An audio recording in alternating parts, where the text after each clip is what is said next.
Economic storms on the horizon. I'm Brian Lilley with TheRebel.Media. Headlines are stark to say the least. Oil below $30 a barrel, the Loonie below 70 cents US. The forecasts only looking to get worse. In the midst of all this, Finance Minister Bill Morneau is going across the country talking about the state of the economy and the upcoming budget.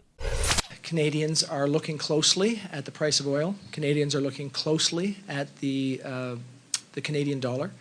We recognize that those are important indicators for Canadians as they go about considering their situation. Yep, Canadians are paying attention, and if they aren't, well, they should be soon. Why? Check out some of these headlines. Oil could crash to $10 a barrel, warn investment bank bears. That story comes from Britain's Telegraph. It should send a shiver up everyone's spine. They cite several different analysts from major firms who believe oil will reach that low. Here's the quote. Standard Chartered became the latest major bank to downgrade its oil outlook to $10, joining the likes of Goldman Sachs, RBS, and Morgan Stanley in making ultra-bearish calls. According to analysts, the price of oil is detached from market fundamentals now. There's no floor. The last time oil hit $10 a barrel was 1998, middle of the Asian market crash.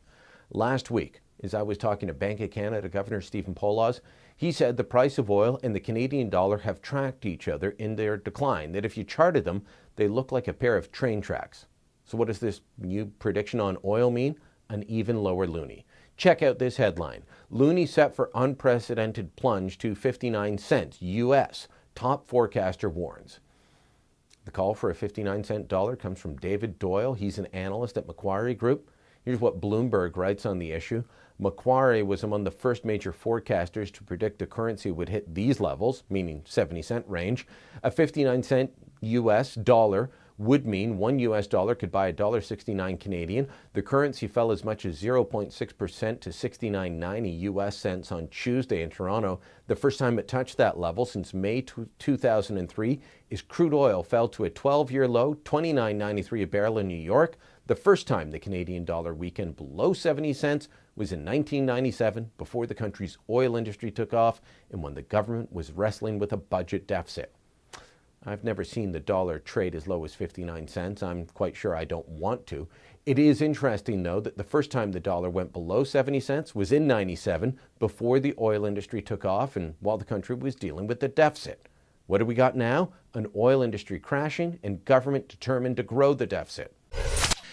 We continue to view our plan as being the best way to grow our economy. And as I've mentioned, we think that by lowering taxes for the middle class, by adding the Canada Child Benefit, by investing significantly in infrastructure, that's the right thing to do. Yes, Morneau says he'll cut taxes. That's good. Of course, he's also going to raise taxes. Then there's the spending. The Liberals promised deficits of $10 billion a year. Now they're saying those will only get higher. And they'll get higher as they try and deal with what can only be described as a collapsing world economy.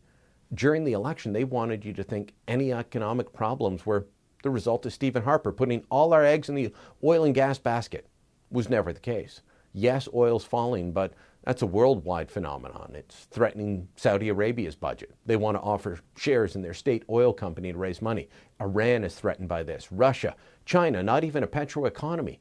They're slowing their growth forecasts, their real and their fake ones. And amid all of this, all the central bankers can do is keep money cheap, to keep borrowing high, keep consumer spending high, boost the stock market. One last headline for you. Sell everything. Global banking giant tells investors to brace for cataclysmic year. That comes from RBS, the British banking giant, warning their clients. Let me read from the article. Sell everything except high-quality bonds.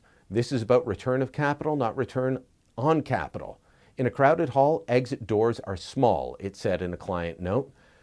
Andrew Roberts, the bank's credit chief, said both global trade and loans are contracting, a nasty cocktail for corporate balance sheets and equity earnings, in uncharted waters given that debt ratios have reached record highs. China has set off a major correction that is going to snowball. Equities and credit have become very dangerous, and we have hardly even begun to retrace the Goldilocks love-in of the last 2 years, he said. Let's face it, everyone, we are in for a bumpy ride. Am I telling you to sell everything? No. I'm not advising you anything of the sort. I don't know what you should do. I'm still trying to figure out what all of this means for me, but I know this: sunny ways won't overcome worldwide economic forces.